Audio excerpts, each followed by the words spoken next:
اس لیے میں امیر صاحب کو بھی خوب اچھی طرح اس بات سے آگاہ کرتا ہوں کہ آپ شیروں کی طرح ڈر جائیں.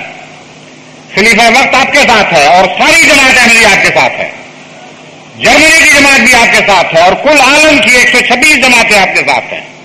اور خدا کی قسم جس کی پشت بنائی آج کا خلیفہ کر رہا ہوگا یا اپنے وقت کا خلیفہ کر رہا ہوگا اس کی پشت بنائی خدا کرے گا اور ہمیشہ خدا اس کی پشت بنائی کرے گا.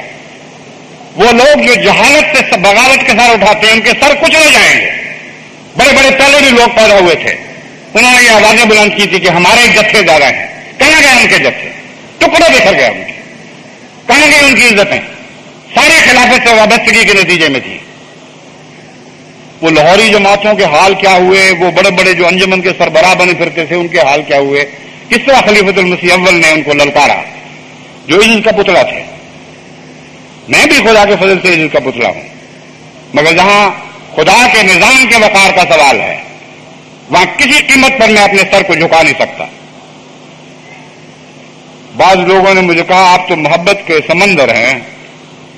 میں ان کو بتاتا ہوں کہ سمندروں میں بھی طلاقیں پیدا ہوا کرتے ہیں, اور اس محبت کے سمندر میں اگر خدا کی غیرت کی خاطر طلاقیں پیدا ہوا تو جتنے شیطانی جہاز ہیں وہ سارے غرق ہو جائیں گے اور کسی کی مجال نہیں ہوگی کہ وہ اس طوفان کا مقابلہ کر سکے. اس لیے امیر صاحب کو میں نے ہدایت دی ہے اور میں تمام جماعت جرمنی سے اس کی توقع رکھتا ہوں کہ وہ کلیتاً ان کے ساتھ وفاداری کا اقرار کریں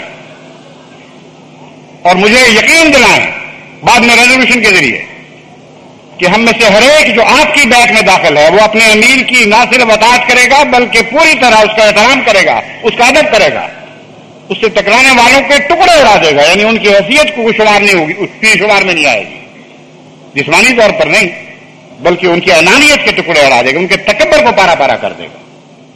اور مجھے یقین ہے میں جماعت کو ہر دوسرے انسان سے زیادہ بہتر سمجھتا ہوں. آپ میرے دل میں دھڑک رہے ہیں, میں آپ کے دل میں دھڑک رہا ہوں. ہم ایک دوسرے کے رمزوں سے واقف ہیں, ہم ایک دوسرے کے نبضوں کو جانتے ہیں.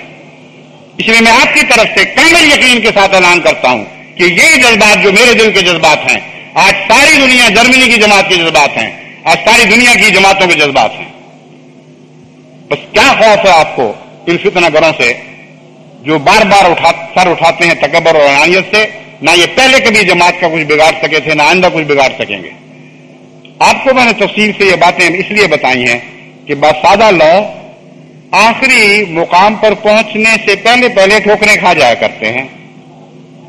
جب اس قسم کا مقابلہ کھل کر ہوتا ہے تو پھر وہ توبہ بھی کرتے ہیں, واپس بھی آتے ہیں, لیکن زخمی ہونے کے بعد. اور چند ایک گنتی کے بدنصیبوں کے سوا ان فتنہ گروں کے ساتھ کوئی بھی نہیں رہا کرتا. کبھی خود ان کے ساتھی ان کو چھوڑ دیا کرتے ہیں. اور اس مضمون کو بھی قرآن کریم نے بہت کھول کر جنگ بدر کے معاملے کے حالات کے بیان کرتے ہوئے بیان فرما دیا ہے. کوئی فتنے کا پہلو ایسا نہیں جو قرآن کریم نے خالی چھوڑا ہو جس کے متعلق ہمیں تنبیہ نہ کر دی گئی ہو. بس اللہ تعالیٰ ہمیں توفیق عطا فرمائے کہ ہم اپنی ذمہ داریوں کو ادا کریں جو عام حالات کی ذمہ داریوں سے بہت بڑھ کر ہیں. یاد رکھیں ہم صدی کے سر پر کھڑے ہیں, ہم بحیثیت مجموعی اس صدی کے امام بنائے گئے ہیں. آج کی غفلتیں اور آج کی ٹھوکریں آنے والے 100 سالوں پر اثر انداز ہوں گی. اس لیے سوچ کر مضبوطی کے ساتھ قدم اٹھائیں, سلسلے کی روایات کی حفاظت کریں اور ہر ایسے شخص کو جس کی انانیت سر اٹھاتی ہے اس کو رد کر دیں, اسے نامراد کر کے دکھا دیں. اللہ تعالیٰ ہمارے ساتھ ہو اور ہمیشہ ہمیں حضرت اقدس محمد مصطفیٰ صلی اللہ علیہ وسلم کے سکھائے ہوئے اعلیٰ اسلوب کے مطابق اطاعت اور ادب کے حق ادا کرنے کی توفیق عطا فرمائے.